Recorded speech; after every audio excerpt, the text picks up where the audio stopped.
Hello दोस्तों, सोचिए अगर आज सुबह आप उठें और पता चले कि अमेरिका ने ईरान के न्यूक्लियर ठिकानों पर हमला कर दिया है और अगला नंबर किसी और देश का हो सकता है। क्या हम वर्ल्ड वॉर 3 के मुहाने पर खड़े हैं? क्या भारत सुरक्षित है? और सबसे बड़ी बात, क्या डोनाल्ड ट्रंप का यह दावा सच है या सिर्फ एक चुनावी चाल? ये कोई फिल्म नहीं चल रही दोस्तों, ये रियल लाइफ है।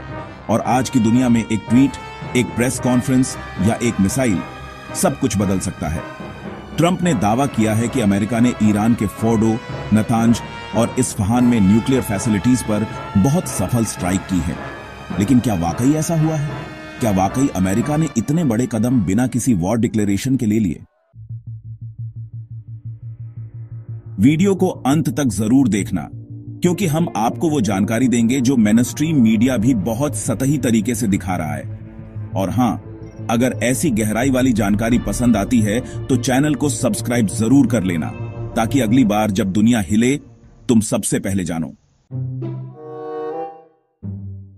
सबसे पहले जानते हैं कि ट्रंप ने कहा क्या। ट्रंप ने अपनी ट्रूथ सोशल पोस्ट में लिखा कि फोर्डो, नातंज और इस्फहान में अमेरिका ने बहुत सफल स्ट्राइक की है और अगर ईरान ने शांति का रास्ता नहीं चुना तो और हमले हो सकते हैं। अब यह तीनों जगह कौन सी है? फोर्डो ईरान का सबसे सुरक्षित और अंडरग्राउंड न्यूक्लियर साइट, जिसे माउंटेन के अंदर बनाया गया है। नैतांज ईरान का सबसे बड़ा यूरेनियम एनरिचमेंट प्लांट, जहां पर ईरान अपने न्यूक्लियर प्रोग्राम की रीढ़ बनाता है। इस्फहान, यहां न्यूक्लियर रिसर्च और UF-6 गैस का प्रोडक्शन होता है, जो बम बनाने के प्रोसेस में इस्तेमाल होती है। अब सोचिए, अगर वाकई अमेरिका ने इन जगहों पर हमला किया है तो यह सीधे सीधे किसी देश की न्यूक्लियर रीढ़ पर हमला है। यानी यह सिर्फ हमला नहीं, ऐलान जंग है। अब आते हैं सबसे बड़ा सवाल, क्या यह स्ट्राइक वाकई हुई है? यहां दो चीजें हैं जो गौर करने लायक हैं। पहली, ईरान की सरकार या मीडिया ने किसी भी तरह की स्ट्राइक की पुष्टि नहीं की है। इंटरनेशनल मीडिया जैसे अल जजीरा, BBC या रॉयटर्स में भी सिर्फ ट्रंप के बयान को रिपोर्ट किया गया है, किसी सैटेलाइट इमेज या ग्राउंड रिपोर्ट के बिना। यानी या तो ट्रंप झूठ बोल रहे हैं या फिर कुछ ऐसा हुआ है जो दुनिया से छिपाया जा रहा है। लेकिन ट्रंप के पिछले रिकॉर्ड को देखते हुए, जैसे इराक में कासिम सुलेमानी की हत्या का मामला या नॉर्थ कोरिया के साथ उनकी थोड़ी दोस्ती, थोड़ी दुश्मनी वाली पॉलिसी, यह भी हो सकता है कि ट्रंप सिर्फ चुनाव के लिए माहौल बना रहे हों। क्योंकि मत भूलिए, अमेरिका में चुनाव नवंबर में है और ट्रंप खुद को एक बार फिर स्ट्रांग लीडर दिखाना चाहते हैं। वैसे अगर आपको लग रहा है कि यह जानकारी काम की है तो एक छोटा सा लाइक मार दो, क्योंकि यह हमें मोटिवेट करता है कि हम और रिसर्च करें और आपको बिना एडिटिंग, बिना एजेंडा, सिर्फ सच्चाई दें। इस हमले को समझने के लिए थोड़ा पीछे जाना पड़ेगा। 1969 ईरान रेवोल्यूशन, जब अमेरिका समर्थित शाह की सरकार गिराई गई और ईरान इस्लामिक रिपब्लिक बना, तभी से दोनों देशों के बीच तनाव की शुरुआत हुई।